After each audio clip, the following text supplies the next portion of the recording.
And we are back with the Game of Thrones podcast. I'm your host, Carmine of RedTeamReview, and I'm joined here once again by Preston, Gilligan, Ulysses, Jacobs. Hope that's... Whoop, whoop. Whoop, whoop. And we're joined here by special guest from Destiny 2 YouTube channel, Dark Side Royalty Lore, my buddy Joker, who...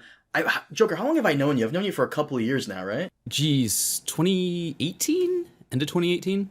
No, I've known you for 4 fucking... Are you serious? Yeah, well, I was like thinking, when was the Not Forgotten and Luna's Howl and all that a thing? Because that's how we met. We met on Twitter and we talked back and forth, and then we were like playing through Crucible or something, and yeah, we're like, hey, let's go get these Pinnacle weapons. Yeah, I know, like, Preston knows. I know, like, the most, like, randomest people. I don't mess with anybody in the Thrones community. I just know people in, like, every other community ever, and that's it. And, damn, I've known you for that long, and, of course, it's taken us this long to do a collaboration. I'm sorry, but I know you're a huge Ice and Fire fan, so... Now, Joker, when people say that when you tell people that you, like, focus on Destiny... Do people get confused on which Destiny you're talking about? No. Or do they kind of know? No, okay. there's the YouTuber, streamer Destiny who does, political stuff and commentary? Yeah. I've known about him, right? Because, like, you talk about Destiny, obviously, occasionally that's gonna, like, wait, you cover Destiny? The creator of the game. But generally, most people are the game. Okay. Wow, okay. That's very funny to think about, like, different circles and what words, like, immediately go. Because it's I feel like in the regular world, away from computers and gaming and YouTube, where real people live, if you said, like, oh, I have a YouTube channel about Destiny 2, like, you'd get probably a blank stare. Like, what do you mean? Like where mankind will go? Like, our fate? like what do you mean? Dude, Like, no, I mean, like, our fate was so great as mankind that, in fact, the CEO of existence made Destiny 2. But, no, Joker, thank you so much for joining us. Guys, as always, we're available on SoundCloud and iTunes. Consider checking us out on those platforms. And if you do, please leave us a review. It helps out a lot. And, of course, leave your comments down below. We might cover them in the next episode. Okay, we're here to talk about Episode 5, House of Le Dragoon. I am so friggin' annoyed, because I'm always surprised when you watch my review, Preston, because we were talking about this before we started recording. I liked the majority of the episode. I only had a problem with the very beginning and the very end. And apparently that's not enough for people. They're like, bro, why'd you hate it? I didn't. I know. I liked 85% of the show. Story of my life. I know. But this is the whole thing about like criticism and how people really focus on the bad things. And as I say, this is a reverse shit sandwich where, like, the outside, the bread is made of shit. And, like, the middle is, like, a really tasty sandwich. But what do you do about that beginning and ending? Ugh. Yeah. This is still going to leave a bad taste in your mouth.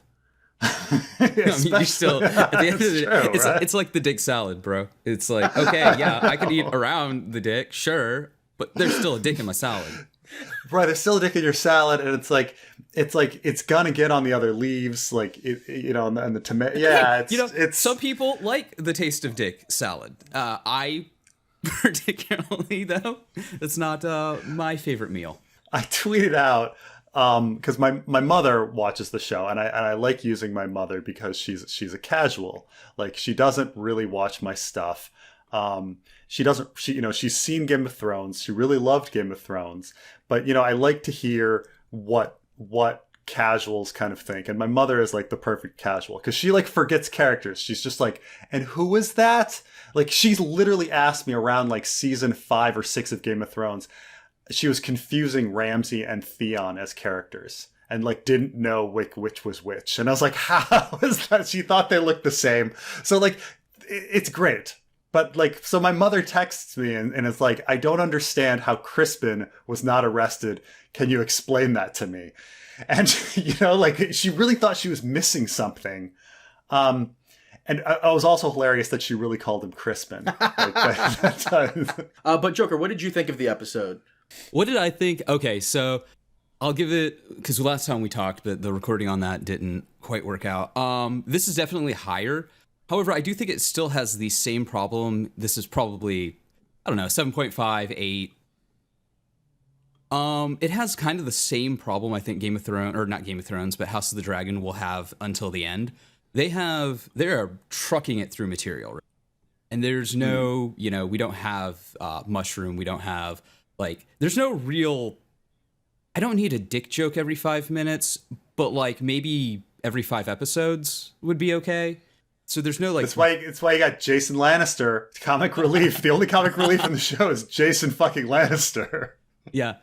And so you have these pathos, because this is really pathos heavy. This is Succession. This is dealing with all these characters lying to each other, political intrigue. You have characters like Alicent, who is I was forced to do what my duty demanded of me. And now I'm kind of jaded and upset about that. But it is what it is. This is what we do for our families in this feudal society. And then she has her friend not only lying to her, but going and having her life and being irresponsible. And Otto kind of comes up to this thing. He's like, hey, one day it'll be you versus her children versus your children. Get your shit in order. Watch your ass. Yeah. So you have all this really dense character drama. And there's no decompression. There's not a moment where you go, haha, nice. Whereas even in Game of Thrones, where it would be a heavy, dark scene, I like to go back to what was it, when Hound and Arya were at the crossroads, and he's like, you're gonna fight us for a chicken? You're gonna kill us for a chicken? And he's like, yeah. And then he kills everybody in the room. Yeah, it's true. And I'm even looking for smaller things for comic relief, and just seeing the oddness of Larys Strong and how he's just funny looking is somehow welcome comic relief for me. I'm talking about his face. I'm not talking about him being a clubfoot. He just kind of, is he really a clubfoot? I mean, the actor's not. So now we get into, was he? Yeah. Dun, dun, dun. Yeah, I mean, this is the whole is Larys cheese? Is he faking the whole thing? Is he going to Kaiser Soze us? I think they're going to have him be cheese. I mean, I hope so. I think that's a great, so they had at the idea. End of the episode, they have the blood, right? And then you have the rat walk right up to it. And I'm like, blood rat. Oh, that's blood subtle. Blood That's shades. not subtle. That's not subtle at all. I mean, I do like what they're doing with so many of the characters, especially Rhaenyra and Alicent, who in the source material I didn't even like very much, and they've made them such fascinating characters, and the actors are doing such a great job with it. But I love Alicent's hypocrisy and how she, even if Alicent may have done shady things, and Alicent's done shady things, but did she sleep with Viserys before they were married? It's great that I almost in my head canon she slept with Viserys before they were married, and then she's going to turn around and judge Rhaenyra for having sex out of wedlock. And she be a would hypocrite. justify it to herself though, because being that kind of hypocrite, she's like, well, I married him and I did what my father told me to do. Yeah, exactly. Right. But still, even if even if it weren't that situation, we all know these hypocrites in life, these people that project their morality on everybody but themselves, and I can even deal with Criston Cole, being like that. I wish they spent a little more time on Criston Cole, exploring his feelings. He folds like a chair. Yeah. He, and then all of a sudden is like, oh, I really care about honor. Do you, dude? Since when? Yeah, since 2 seconds ago? That could have been a way more interesting scene back then, because if you watch the after the show, they're like, oh, this is this kind of horrible abusive thing. And it actually, your uncle taking you to a brothel to bang you. Yeah, that is definitely horrible and abusive. Maybe not for Targaryens because she was into it, but if that's the message you're trying to convey, you probably didn't do it right. And then she goes home and she's like, well, I'm still wound up, which after that walk, okay. So let me let me press my, bodyguard into service, I guess you'd say, if you're being polite. Yeah. And it's actually exactly. that power dynamic, what does he do? You do it or you die. This brings by the way, I want to go on a little tangent right now because I want to talk about Bill Clinton and Monica Lewinsky. Okay. And yeah, no, just for a second. But like at the time, when and I'm old enough to remember Bill Clinton and Monica Lewinsky. I kind of remember this. Yeah. At the time, Bill Clinton portrayed Monica Lewinsky as this thing that was tempting him, and then he just kind of succumbed to it, and he shouldn't have, and he broke his marriage vows, and that's how he portrayed the whole thing, that he was this temptation dangled in front of him. And then years later now that it's been 20 years later, with Me Too and everything, I think the public zeitgeist kind of like portrays it as Bill Clinton was abusing his position of power. He was her boss many, many, many levels up. And that she would have been, it was inappropriate of him to be using his work position, his vocational position to, pressure somebody into sex. What's very funny is I've read interviews with Monica Lewinsky, and she's very angry at everybody because she's just like, no, it was just a fucking relationship, okay? Like, I hate, like, how everybody's portrayed this thing, like, I wasn't something that was just tempting him, right? And I wasn't, like, somebody being abused. We were just in a relationship. Can it just be a fucking relationship? Like, yeah, no, I feel that. We were equals. Now, and I mentioned this to my wife, and she's like, yeah, but at the same time, like, we all justify things in our mind. It probably is all of those things. But in her mind, does she want to be seen as the victim who was being abused, and does she want to be seen as the temptress? No, she wants to be seen as a person, because everybody wants to be seen as a person. And so I was thinking about Criston Cole. Like, was he pressured into having sex? I don't know. Was he tempted? I don't know. Like, in his mind, he's going to like create the narrative, and in his narrative, like they're two young people in love, and they're gonna run off together, and which is and all why of that. His house of cards falls down, and he becomes her most bitter rival. Yes, I like it. Oh, so I do think they did I do think it works. I wish they spent more time on it. I wish this was an entire.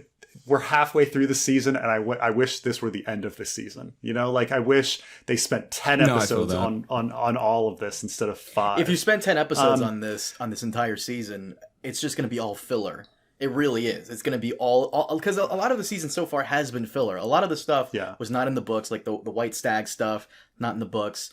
When you do so much filler, you run the risk of it souring the rest of the season. I do agree with you. If anything, I'd say there should be one more episode. Like, my idea. Like, we needed some character. Starks, Lyseni. Yeah. Starks, Lyseni characters move around the map. And then... Well, we also know that there's going to be more characters kind of involved in the dance proper when they go out and, basically call their banners for each side. So they could have, like... Oh, there's trouble boiling with the succession. Let's see what the other sides that are going to help are going to do. I mean, apparently Jason fucking Lannister is going to be a huge...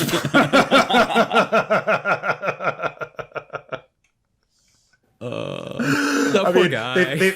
They spent a lot of time introducing Baratheon, and they spent a lot of time introducing Jason Lannister. So I guess they're going to be really important during the dance. So, I mean, certainly we know about Baratheon at Storm's End and the incident there, but... By the way, on the topic of, real quick, Monica Lewinsky, I lost a good chunk of my respect for her when she was used as Trump's tool in the 2016 election. Because you know what he did with her, right? What Trump did with her? He had her like sit up front when he debated Hillary Clinton multiple times. Oh, did he? Yeah, no, he did. He did. That was such a douche move, and the fact that she agreed to that to kind of like throw off Hillary It is a douche move, was but it's bullshit. kind of funny. Like, it's the right amount of political petty. But that's... it's not what we want our world leaders doing, because we don't want our world leaders being petty little children, but that's still kind of funny. But no, you got on Criston Cole's case because he has like a twisted sense of morals. And yeah, you always mention like the sucker flail. Like, okay, fine, but like...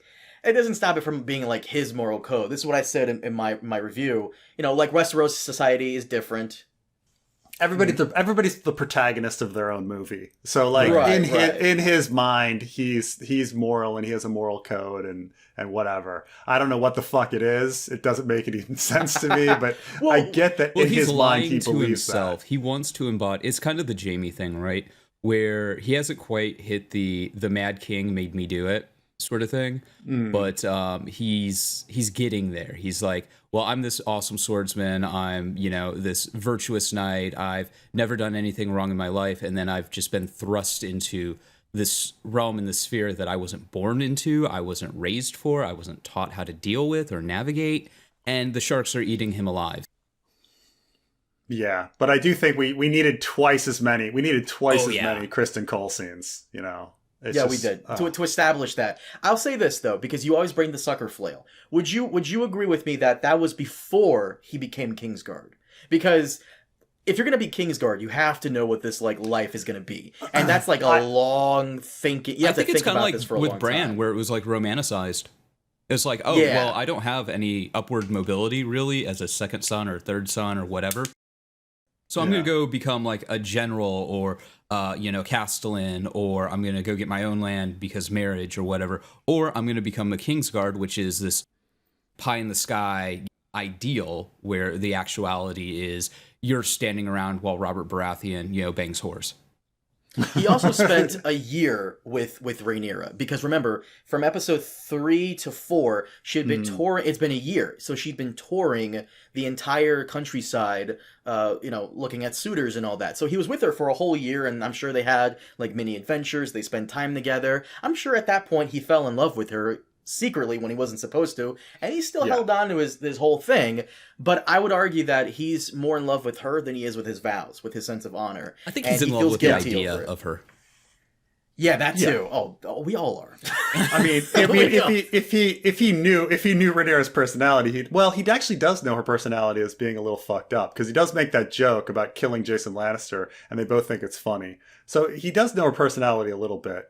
But they definitely should have had a few more longing stares, a few lingering looks, because it totally, when you look at the resume on paper, it all makes sense. He spent a lot of time. They've spent a lot of time one-on-one together, but them getting to know each other is mostly off screen. It's let me counter that real quick. Let me counter that, because a friend of mine, she was watching this and she was like, what is up with guys who you, and this is her words, not mine. She goes, you men love to have these small flings, but the one time a girl has a fling and it doesn't really mean that much, all of a sudden it's the end of the world. Yeah, she kind of has a point. She does. In the books, 100%. Criston Cole, supposedly, allegedly, he says to Rhaenyra, "Run away with me to the free cities. You can be my wife, and I will be the sellsword of a merchant prince." And it's like, bro, really? It's either she's. I mean, he does that basically in the show, right? Yeah. That didn't happen. He didn't say that. He said, "Come to Essos with me." He never mentioned the merchant prince thing. But it's you're really, my man, you're really gonna ask this girl who's gonna be essentially the president of the entire country to come be your stay-at-home mom, wife? Yeah, that's time. My man. Yeah. I mean, it's and please, what are you gonna do with your dragon? I wish they would have mentioned that. And where am I gonna park my dragon? We were actually talking about this before we started. For a show called House of the Dragon, the dragons don't get mentioned that much, and they don't appear that much. Yeah, I was like, how did it take Viserys so long to realize he does need a Velaryon marriage, because they have dragons? I know it's painful. Really bad. It was pretty painful. They actually have more dragons than the crown. It's just I just Lionel Strong sitting there being like, I have a great idea. Laenor Velaryon. What? The richest family, and they have dragon. No. And they have the navy? No. That's I would. Why didn't I think of that? I was thinking a Lannister, because Castle Rock may not be ran out of gold. That may not be ran out of gold. That's a sentence. I'm gonna accuse them of not having dragons, but I'm going to not consider the family that has dragons. Right. Oh god, it's so funny. There's sometimes you're just the filler, you know, when you boil down and like look the filler under a microscope, you're like, it's a little rough, but overall the show's still good. What's funny is I actually think like they're doing a better job than George's source material on the day-to-day things making sense and who's getting married at what time. Like year to year, day to day, the politics actually make more sense than Fire and Blood. So like we can make jokes about certain things not making sense, but it makes more sense than Fire and Blood, which so I'm going to come back and say, good job, Ryan Condal. Good job. Well, we say good job right now, but like, there's still the cast changeover. We don't know. Oh my god, we don't know. Yeah. Well, I saw a clip just now. It's been circulating on Twitter of Rhaenyra just gave birth to, I believe, her third child, and the adult Laenor comes in. It's adult Rhaenyra, blah blah blah. So far, I'm liking adult Laenor from the small clip I saw. But the first thing I wanted to talk about was the beginning. That runestone scene with Daemon, that felt very rushed, and I find it funny that because I actually went to the behind the scenes thing because I wanted to know more about that scene. You guys agree with me? Like Daemon showed up to fucking kill her, but Ryan Condal and the director are like, well, we don't know what he showed up to do. We know it's in the air. Like, well, he contradicts himself. Like Ryan Condal is kind of weird because he's like, I read the source material and I was like, oh yeah, Daemon definitely killed her. And I was like, that's what you got out of the source material? Yeah. I'm like, wasn't Daemon banished at this point? Daemon was fighting a war in the Stepstones at the time. She also like is hawking and hunting, which means there's a big group of people. It also takes her 9 days to die. So I mean, I'm not saying it's not possible that someone in her party was hired to do something and she didn't realize it, but like had Daemon just shown up and killed her and then flown back, like she would have told somebody. Like she wasn't alone. Like there's so many things that are just like, I think he even said he definitely killed her. I was like, okay, there's no definite, like, okay. Well, I don't think they have the 9 days thing in the show. I think he just like knocks her off the horse and then beats her head in with a rock, and then they find her with her head beaten in. Yeah. But when you actually go play by play, the play by play doesn't really make much sense. Like, why did the horse like go up at that moment? And then he pushes over the horse. Like he grabs her and pushes the horse over. And then he just like hopes that she breaks her neck. She does. And then smashes her head in. It's very weird. Very why convenient. the horse went up at that moment. Yeah.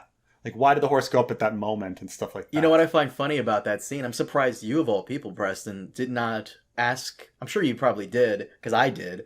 You didn't ask. Because she says, hello, husband, come to consummate the marriage.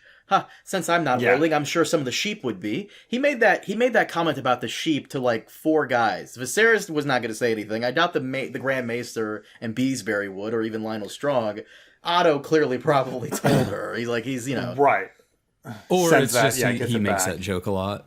The actress is like actually very, even the character was very good looking. I don't know. I like what Ryan Condal said. It's it's not that she's ugly. It's just that she doesn't like him. I have never heard Carmine talk more about a single woman in movies. That's true. As the actress. Dude. This woman has I'm with Carmine on this one. No, she's beautiful. But there's something beyond just her being beautiful. Like this woman really tickles Carmine in every single It's the respect. slight curly hair with the tomboyishness. No. I feel you, big dog, on your woof woof. I mean, there is something where it's just like, oh my, like this one is he is head over heels. That is no, it's not true. First off, he is. You can feel him blushing. You can feel him blushing. If there's any actress from Thrones that I'm really into, it's the chick who played Tyene Sand. Those are the nicest breasts in the entire series, all of Westeros combined. Oh god, no! Who was it? Miranda with the hips. Miranda up north. Like there was something about the way Miranda looked, like just like the Now slightly nourished. evil. She's so skinny. We can see those lips. Yeah, but there's something with like her like slightly evil gaze and her slightly bitchy gaze that gave, and her smirk or something. There's something that's just like that triggered me in a way, in a positive way, dark primal way. Yes. So this character has, this actor has just really tapped into something deep and carnal with Carmine. Speaking of deep and carnal, let's talk about Joffrey Lonmouth. So I like the whole wedding thing. The most of the wedding was fucking hilarious. I love Daemon and right. By the way, the actor who was Joffrey Lonmouth, like, what a fantastic actor. The fact that like we got to know that character so quickly, felt we knew him. Yeah. And then when he died, we're all like, oh God, no! Like, he had so little time to establish that character, make us like him, or at least, make us want to see more of him. And when he died, like, I was like, no, I wanted more of. He was so interesting. But what a great performance. Before we get to Joffrey Lonmouth, you watch my video, so you know what I'm about to say. And I spoke this with you about it briefly, so I'll also take it to Joker too. Did you guys notice how, because I was waiting for this the entire season, and we were at the midpoint, it has not happened once. No one in Westeros has at all commented or made a snide remark or like some kind of shit-eating grin towards the Velaryons, and were actually racist towards them. Because Westeros is a fairly bigoted society, but only to culture, not to skin tone, which I thought was super neat. Well, I mean, didn't George like have a thing where he was talking about like race or like slavery in Westeros was not about skin color, it was about like where you were, whether you could be taken over, whether, what culture, what gods you believed in, stuff like that. Yeah. So I think it's just that there's no history of racial slavery. So like you're not going to get that feeling or great technological differences between different groups and their skin colors. But even without the slavery, like you still get like a sense of, because there's obviously more white people than like non-white people in Westeros. You like normally people would like be assholes about that whole thing and like have this like air of like snobby and superiority to them, but that never comes up once. We never get like a have to wonder, I guess, if maybe it's the the old Valyria stuff where it's like, well, they're still like, these related to basically what we attribute as gods on Earth. They're still that line. So right, and I do suppose. I mean, I think what Carmine is also hinting at is that when even taking away all of the history and socioeconomic aspects to race in America and history and all of that, just someone being a little different, people usually comment on it. So like if you're a redhead, there's fewer of you in this world. Now, right, it's not and they like comment on that in the original Game of Thrones where it's like, oh, she's kissed by fire. She's kissed by fire because George R. R. Martin has a fetish for redheads, but both of his wives were redheads. So but you'd think that, like I'm a really tall guy. So every day someone says to me, oh, hey, you're tall. Like that happens to me every day. And so you'd think that, somebody would make some sort of comment at some point, like, oh, you're tan, like you're dark. But it just doesn't come up. It doesn't. And props to the way they handled it, because I thought they handled it very well. Because, Westeros is like, they are I made this example in my review video. Season 4, episode 1, the first appearance of Oberyn. The Lannister guards make somewhat of a racial kind of joke at him by saying, "Gods, why are you wasting this woman on a Dornishman? Bring him a shaved goat and a bottle of olive oil." Or when Sam brings home Gilly and Randall Tarley finds out that she's a wildling, he's like, "Oh, wildlings." So it's mostly, aimed towards culture and not skin tone, which I kind of breath of fresh air. It's kind of like new. They're racist, or not racist, they're prejudiced, just not towards this one thing. It's just another thing, which, okay. But The Joffrey Lonmouth thing. In the stream, you said it's because he was a gay basher, that he does not like homosexuals. I have to disagree. Because, and I'll tell you why. Because if Criston Cole has a history of beating up men who are specifically homosexual, okay. If he has a history of yelling out racial slurs, okay. I just think we're gonna need to see that on camera, though. I'm gonna need to see this on camera. I'm gonna need to see the whole thing. DMs. You're like just because I commit one hate crime doesn't mean I'm a bigot. Like, what is this the argument? No, I think he was like mad, right? He's still like steaming over the Rhaenyra thing, and this was like, oh well, it was basically that I know your secret, you know my secret. Let's keep each other's secret, and like keep on keeping on. Basically, one paramour to another, and I think that's what made him snap. Right, and shout out to my guy Shay on Discord. Who I put it in my review video. I'll put it here as well.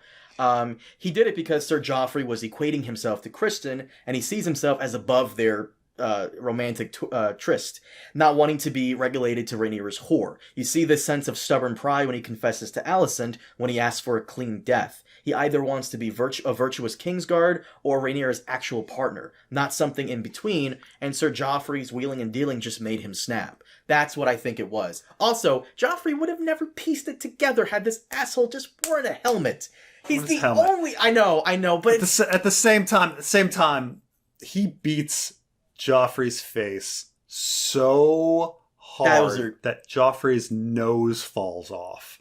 Like, it's the most disgusting beating I like complete collapse of a face. And so you kind of say, well, whoa. Like, what anger problems do you have and what are they related to? If you're beating on someone that much. So what you're saying is it has to go. There has to be something else deeper in there other than he's pissed about Rhaenyra.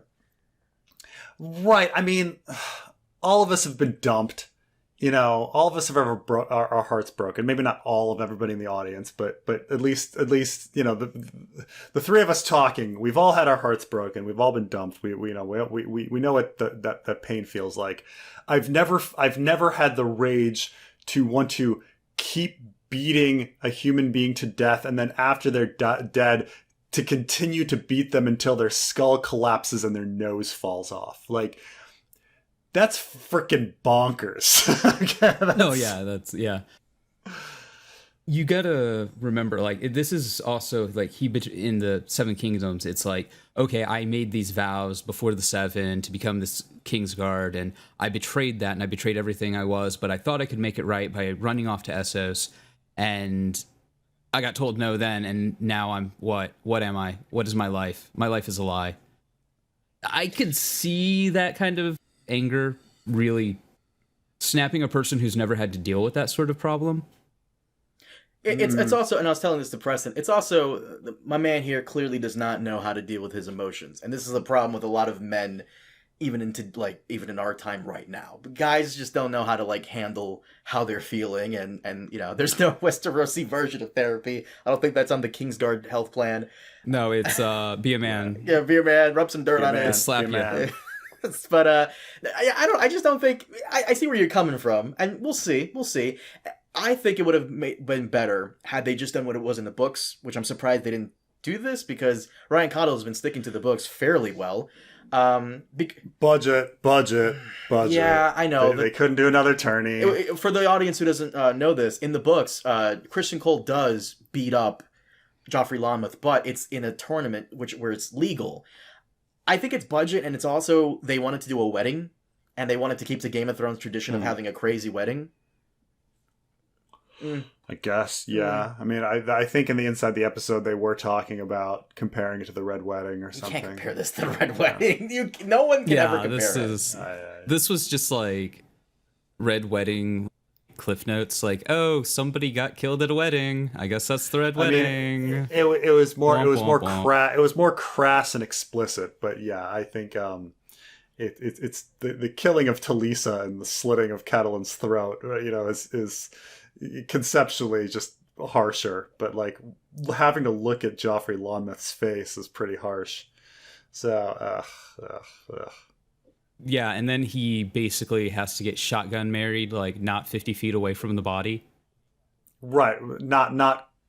No one's cleaning up. Why didn't they go to the Sept? Why didn't they go to the Sept? Right.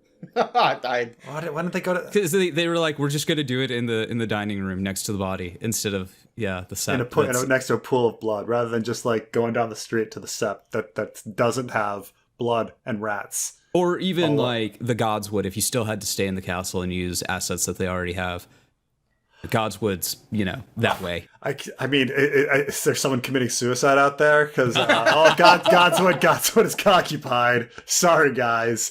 Oh, we're gonna use the God. Oh, okay. At least he was gonna do it in front of the Weirwood, which is really weird for people who worship the Seven. But details. Well, you forget that he's a Dornish knight from the Stormlands, and everyone knows that the Dornish knights from the Stormlands worship the old gods. So yes, that's like if he, yeah.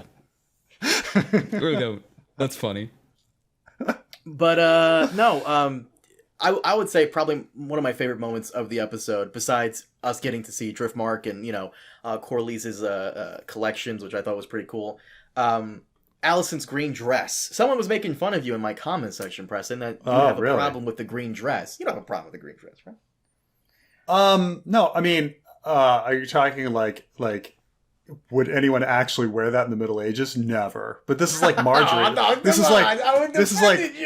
This is like Marjorie's dresses. But this isn't the Middle Ages. This is a fantasy story. So like the dress is awesome. Like it's like I thought Marjorie's dresses were awesome.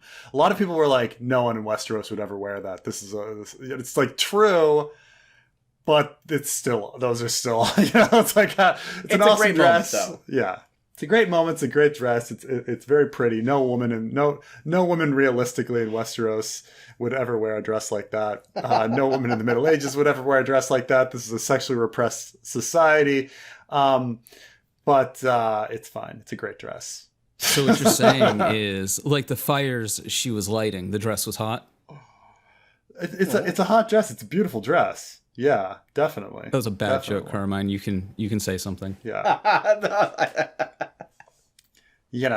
By the way, Alicent was on the fucking dais. So there's no way she could vouch for Criston now, unless like she's like telling the rest of the Hightower family who might be in the crowd to like vouch. Phil Hightower also heard Joffrey Lonmouth threaten Criston Cole. Abe Hightower also heard it, but like Alicent herself can't do it. This is bullshit. So we need at least one more episode, one final episode as the fallout of what the fuck happened, because now we're just leaving it as a cliffhanger, kind of. Apparently Elia and Linda have seen episode 6 and they said there's no explanation. Oh, well. Yeah. Elia and Linda, yeah. But he just gets away with murder. He just gets away with it and they never talk about it again. Yeah. So okay, someone was like, "Come on, haven't you read the books? Don't you know the Kingsguard can kind of do whatever they want?" Well, no. They're representing the crown. What about Lucamore Strong is gelded? What do you like for breaking his Kingsguard vows? Doing random shit. The person was talking about like beating up Joffrey Lonmouth. Well, Joffrey Lonmouth is a sworn sword to the king consort. So yeah. Well, he punched the king consort. He punched the new prince in the face twice, I think. That part is actually even more. That part is probably harder to accept than even Joffrey Lonmouth, a highborn person, getting beaten. Yeah, because he'd lose the hand. He also put Rhaenyra, the heir to the Iron Throne, in danger by causing almost trampled to death by causing this like big commotion and not protecting her when she's his sworn sword and the fucking a member of the Night's Watch had to freaking run in, and there was a lot of time. The fact that like somebody else had to go, hey, how about Harwin, the strong family coordination on that? Yeah, like how is the strong family coordination so much better than the fucking Kingsguard with regards to security? Like the fact that like Lionel the Hand has to be like, dude, go get her. and that he has time to go all the way down, grab her, and bring her all the way back. Like, come on. He's knocking out dudes on the He's knocking out, like, random wedding guests and Velaryon soldiers. Dude, how is the Strong family the least messed up? I don't know. I don't know. They're, like, actually functional. Right? They actually seem like they like each other as a loving family. Like, Lionel's really smart. He's the only one that seems to realize, like, the political situation. Like, they then you have Larys, who's, like, weird. Like, his motivations do not make sense at all at any time. Sure. But then you're like, what if those aren't what we're supposed to be looking at? Right. I mean, we may get a reveal later that the Strongs are the real manipulators of everything, but we'll see. Well, I saw the preview for episode 6, and of course they're gonna do like the whole thing where Rhaenyra's kids have the brunette hair, the dark hair. Okay, fine. Yeah, so that was a little more ambiguous in the books because it was like, well, it could be either or, right? But in the in this, it's like, no, there's no mistaking. Nope. Well, we don't know. We don't know what's gonna happen. Of course, the problem I have is that if you're gonna. Okay, if they're gonna say it's Harwin Strong's kids, fine. But Rhaenyra has, as far as we've seen, has had only one interaction, or two, maybe one, maybe two. No, one. Rhaenyra has only had one interaction with Harwin Strong throughout the whole series. It's that one time in episode 4, she ran into him when Daemon was chasing her in the streets of Silk. Mm-hmm. He runs into her, and they share like one line, and that's it. And all of a sudden, I guess it's him. Well, I do hope there's a lot of ambiguity. Let's keep in mind that one, they might be Laenors. I think here we've eliminated the possibility that they're Cristons. I mean, I guess it depends on the birthday. The eldest might still be Cristons. I don't know when. We don't kind of know when the wedding happened. Like, was the wedding like a week later? Was it like 2 weeks later? Like, how much time was it? The next day? Like, how much time passed between everybody returning? Well, how long would it take to sail to Driftmark? You know, 2 daes, like 1 day. Well, there you go. I think in the show 1 day, but then like the next day they're having a wedding. I mean, planning of weddings doesn't that take some time? Like but then again. Then again, like Rhaenys flew with them. Would you really have Rhaenys fly and hang out for weeks? You know, when her home is Driftmark. I don't know, but so I suppose it's still possible that that Criston Cole is the father of Jace, the eldest, because if they slept on the boat or something or whatever, they had sex again, on the trip to Driftmark or something. But the younger kids, I mean, keep in mind, maybe Harwin Strong or some other random dude, right? That's the other thing that no one ever thinks about. Some other random dude might be the, besides Laenor, besides Criston, it could just be, and besides Harwin, it could just be anybody else. Right? The Lannisters, it's actually me. Yeah, it could be. You thought I was just a comic relief character, but it was I, Daddy. Yeah. This gets back into like the ridiculousness of like what I say in the original game, A Game of Thrones, like Ned piecing together that Cersei was having sex with Jaime is ridiculous. Because like, okay, maybe he like through his research he can eliminate Robert as the father, but you're not establishing Jaime as the father. Right? Cersei could have had sex with anybody else. He only established that that Baratheons, when married to Lannisters, produce black-haired children. So that means Cersei could have had sex with anybody else, and had a kid. For instance, Lancel. Well, that's still even just anybody. A huge leap in logic for me. It's like, Ned, you're brown haired and like half your kids are redheads. Come on, dude. Like, really? Right. It's a ridiculous plot hole of A Game of Thrones. But everybody's, there's no reason to think it's Harwin. There's none. Like, Harwin had in the books he had a broken collarbone during the conception period of Jace. So like it could have been like, even if we're going to say that they're not Laenors, we have nothing to say that they're Harwins. So, but we'll see what they do. They may just be like, they're Harwins, so who knows. But what's funny though is based on that, a lot of those initial reviews that I read of House of the Dragon were actually mixed. And now I'm kind of seeing it because the first 4 episodes, everybody thinks are really strong, but then they all kind of comment that the time skips are really jarring, and they felt kind of soured that there was violence just for the sake of violence. And this is now sounding like episodes 5 and 6, like violence for the sake of violence. Well, we're supposed to have obviously the big time skip from 5 to 6. There's supposed to be one more time skip. The reason I say that is because Aemon, One-Eyed Aemon, he actually has 2 actors. We're going to see the young Aemon in this episode 6, and then we're going to see the older one, the Chin Master, in another one, where he has the eye patch. So... yeah. Good times. Am I the only one who thinks that the Viserys sickness plot is... This is definitely just done in the... how viewers are viewing it, so it's like episode to episode he's getting worse, and that makes sense if there wasn't time skips. But because we like, oh man, he like fell down at the wedding, he's so sick. 10 years later, he's still around. Yeah, it's fine. Absolutely. Don't worry about it. Like when you think about how sick he was in episodes 4 and 5, there's hardly any time skip, and he looks considerably worse in episode 5 than episode 4. And then we're gonna skip 10 years and he's still alive. Like he's like at death's door right now. Yeah. Somehow he's gonna make it.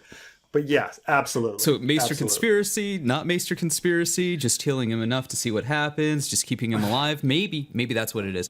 They're keeping him alive so that he'll change the heir, and then once he does, then they kill him. That's the Maester Conspiracy. I guess there's that hope, but we know he never changes the heir in the source material, so...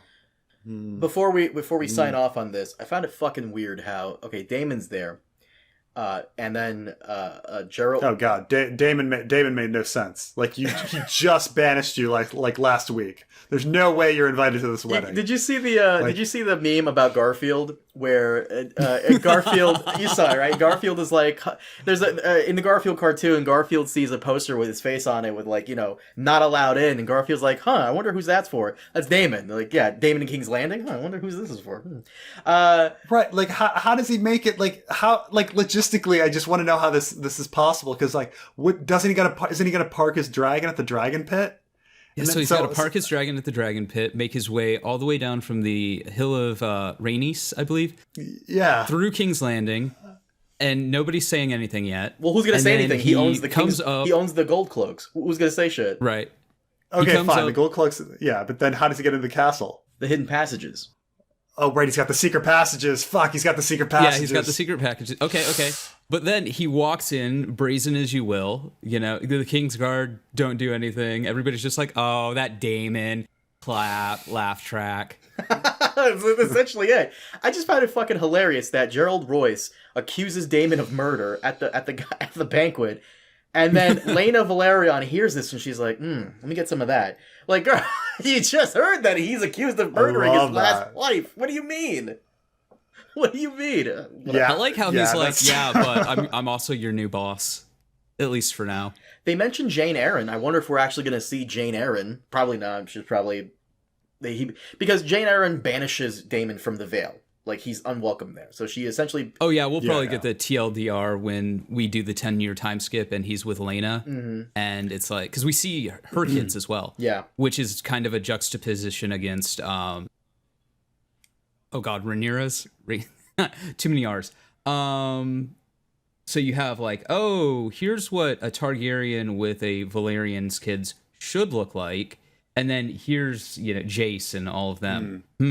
That's kind of... Yeah. A nice juxtaposition, but they'll probably do I was kicked out of the Vale, so here we are.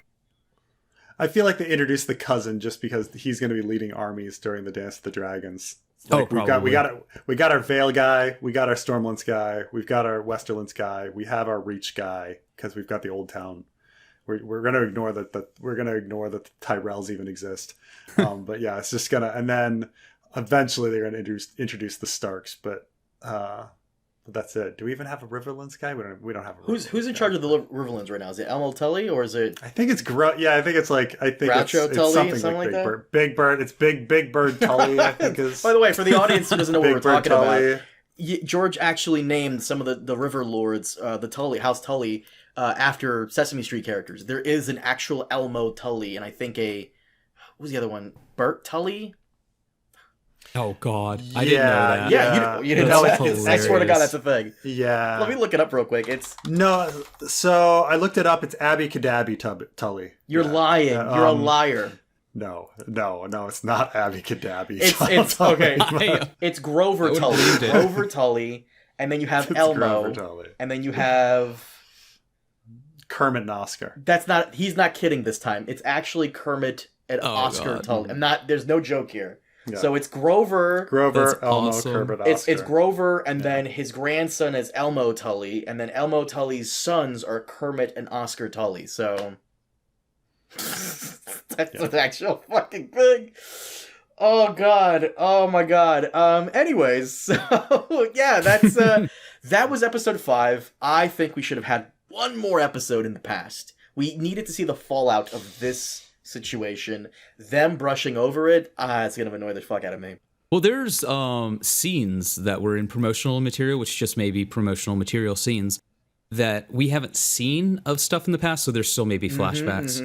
I noticed that too. So it might be like they cut Alicent's wedding. They cut Alicent's wedding, yeah. And it might be like a Star Wars Rogue One situation, because in the Rogue One trailers, you see like multiple shots of like Jyn, and you know, she's a TIE fighter like flies right in front of her. It was never in the movie. It might just be for trailer purposes only, or maybe the deleted scenes. Was that the name of that character in Rogue One? Because that movie I've completely Jyn Erso, yeah. Right. You better not forget that character, because Andor comes on in a couple of hours, Preston. The first 3 episodes. Okay. You ready for the first 3 episodes of Andor? Absolutely not. Can't wait. He's. I can hear the excitement in his voice. I know he's tired. You ever hear of Sauron? We gotta fucking do some more Rings of Power, Preston. You ever hear of Sauron, lad? You ever heard of him? But yeah, I thought the episode was decent. I like most of it. It's just there's some weird decisions, and I think episode 6. I loved the Larys Strong Alicent scenes. Man, Larys Strong is so good. I mean, he just threw her over his back like a sack of potatoes, bro. Like. No. Oh wait, no. That's wrong brother. That's Harwin and Larys. It's funny. It'd be funny if Larys like threw somebody over his shoulder like a sack of potatoes and started running. Joker, did you notice something about the Larys Alicent scene? Something familiar? Oh yeah, Lemongate confirmed. How many people annoyed you were like, Preston, really? Come on now. How many comments like that did you get? There like a few, but so Glitus did a poll about it, and so I was like, because when people are posting like, dude, you're totally like reaching. So he did a poll, and roughly 2/3 of people think that yes, it's a reference to Lemongate, and 1/3 do not. But also, people just fill out polls when they don't know what we're talking about. Anyway, in your comment section, everyone's like, "What's Lemongate?" And it's like, really? How do you not? How did you come to Preston Jacobs' channel and not know about Lemongate? I'm sure there's gonna be some comments on this video as well. Basically, too long didn't read. Lemon trees don't grow in Bravos, and Dany may be an imposter. Is that the gist of it, Preston? Pretty much, yeah. I like the Dany may be an imposter. Yeah. Daenerys may be an imposter. So she's not a true Targaryen. She might be what, a Blackfire? She might be a dragon seed. Or a dragon seed, right. Yeah. For people who don't know, dragon seeds will probably be introduced season 2, and I think that what's going to be very jarring is that episode 6 is going to introduce a whole host of characters. I think 6. So we're going to have all of Rhaenyra's children, and then all of Alicent's children, and they're gonna mention Daemon, who I think is I think Dragon Man told me from the leaks, Daemon, one of Alicent's other kids, is an apprentice in Old Town, and he's going to be there for the whole season. So Alicent has Aegon, Helena, which we saw as a baby, and Aemond, Daemon, and I feel like there's one more. Alicent has 4 kids. So it's Aegon, Helena, Aemond, and Daemon. Okay, never mind. I got them all. So we're gonna have you're thinking because eventually Helena has some kids, so that's people confuse the next line, the Jaehaerys, Maegor kind of children. So that's right. So we're gonna get like technically 6 characters introduced, and then Rhaenyra has like 3 kids. So in this one, in episode 6, we'll see 2 of them fully grown, or not fully, but fairly grown, and then she'll have a baby in episode 6. So that's her 3rd kid, and then she's supposed to have 2 more kids, which will be Aegon, another Aegon, which is gonna be fucking confusing, and then Viserys. Oh god, yeah. And some stillbirths and stuff. Some stillbirths. Yeah. But Rhaenyra's got five kids that we are going to care about. Yeah. Oh my god. That's a lot of kids. I wonder if they're going to condense any of them. Please. Oh god, please. Viserys, I don't think you can condemn. I don't think you can condense Aegon and Viserys because they both become kings eventually. So yeah. Well, yeah. And Aegon and Viserys all become kings. Aemond, rides a dragon. We can't do anything about that. He's pretty important. And then Jace, Luke, Jace, and Joffrey all ride dragons. So it's really hard to cut these dragon riders. And that's not all. By the way, so that's like 6 to 7 characters. We're not even talking about Daemon's kids with Laena. Oh my god. So yeah. Oh. He's got 2. Yeah, he's got 2 daughters with Laena. Yeah. This is where the confusion will set in because I think almost every single actor, with the exception of the actors already adults in episode 1, have like 2 to 3 sets of actresses. So there's young Laenor, there's teenage Laenor, which is played by the kid named Theo was in this episode, and then I think adult Laenor is played by another guy. Same with Laena. You have little Laena, and then you have teenager Laena, which was in this episode, and then adult Laena, I think, is played by someone else. And then you have baby Aegon, kid Aegon, which is going to appear in episode 6, and then you have a somewhat adult Aegon, and then same with Aegon. Like this is going to confuse a lot of people. So what you're saying, Carmine, is the show is about to fall fucking apart. Is this what you're saying? Yeah, sounds like is it, that honestly. Is that we're going to do a massive time jump and then another massive time jump with a bazillion actors and a bazillion characters and 2 bazillion actors. Oh god. Confusing everybody. Is this what you're saying? I just like they need like a primer, like mandatory watching between seasons where it's like, okay, sit down. Now time for your Targaryen lineage lessons. And they just go through who's who. I can't wait for that blood flow at the beginning in the opening crawl to like change and show me a bunch of seals that don't have names. Right. And be like, oh yes, they changed the beginning. And now I see blood. So here's going to be the cold open for season 2. I've already said it. It's you have the blood and cheese stuff, but instead of taking place in some random room, it's in the room with the model, and the blood sprays all over the model, and it drips down and like the intro. Down oh man! I can actually see that happening. Oh god! Oh.